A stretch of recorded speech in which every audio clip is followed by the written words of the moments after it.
The 22nd of November 2017 BECTU is urging employers in film and TV production to introduce a respected work clause into all contracts to promote workplaces free from bullying and harassment.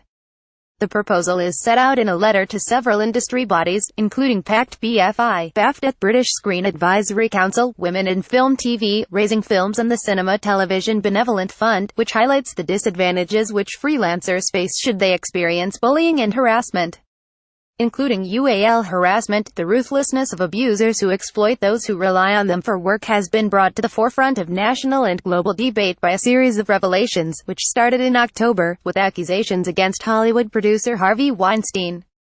Whilst employees can be inhibited when it comes to raising these issues, the large majority have the advantage of employment, time in the working day and support in the workplace to address their concerns.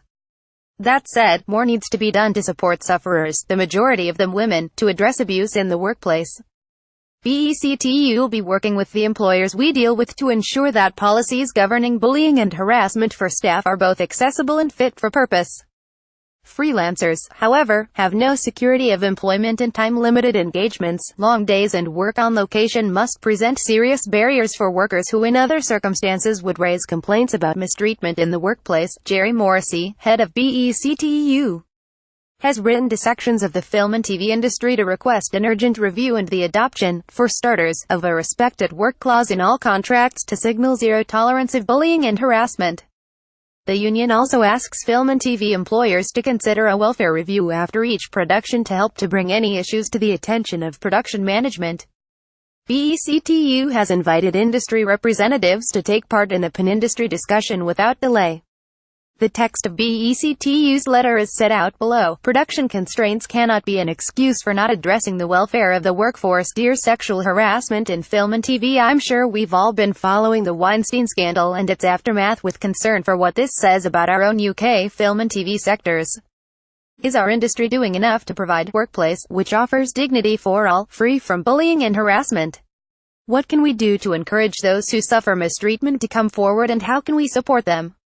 In the BECTU sector of Prospect, BECTU merged with Prospect on the 1st of January 2017. We have agreements with employers across the creative sectors which provide a clear framework for staff who choose to pursue complaints about abuse in the workplace. Some of these agreements will be reviewed now to make sure that they are as effective as possible. What concerns my union and our representatives at this point is how film and TV employers exercise their duty of care in this area for the freelancers they engage. Freelancers are critical to the success of UK production and so deserve to have their needs addressed on an equal footing with staff as employers and employers' bodies across industry review their practice and procedures in this area. Freelancers are vulnerable. There is little downtime to address human resource employment issues which may occur during production. However, production constraints cannot be an excuse for not addressing the welfare of the workforce.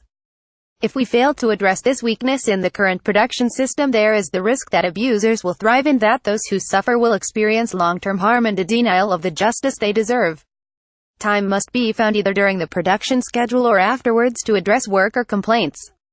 Separate from any formal complaints, we also believe that employers' bodies should set up a collective welfare review after each production so that any issues can be brought to the surface.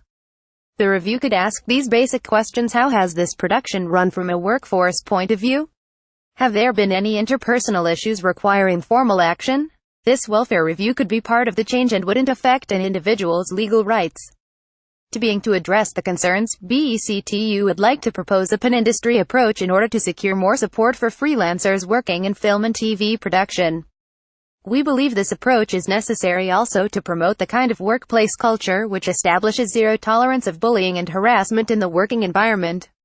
We propose that industry bodies introduce a respected work clause in all staff and freelancer contracts, such a clause being designed to commit the parties to working to deliver respected work for all. That this statement be widely distributed on employers' websites and in every crew room or workspace, wherever they are located. That this statement be included in the deal memo which will be part of the new agreement for TV drama which becomes effective on the 1st of December 2017. That this statement be inserted as an addendum to the new major motion picture agreement which BECTU expects to sign with PACT. shortly. We also believe the industry should give consideration to funding a confidential helpline for the workforce to support those who need advice and support as a result of mistreatment. Furthermore, again to encourage worker confidence, and to signal change, we believe that all employers and employers' bodies who are reviewing their policies and procedures for dealing with UAL harassment should share the policy with their staff and freelancers. I would welcome the opportunity to discuss these issues at a suitable forum, and as soon as possible, as a precursor to broader industry-wide discussions about urgent action needed on equality under all headings. Yours sincerely, Jerry Morrissey, head of BECTU.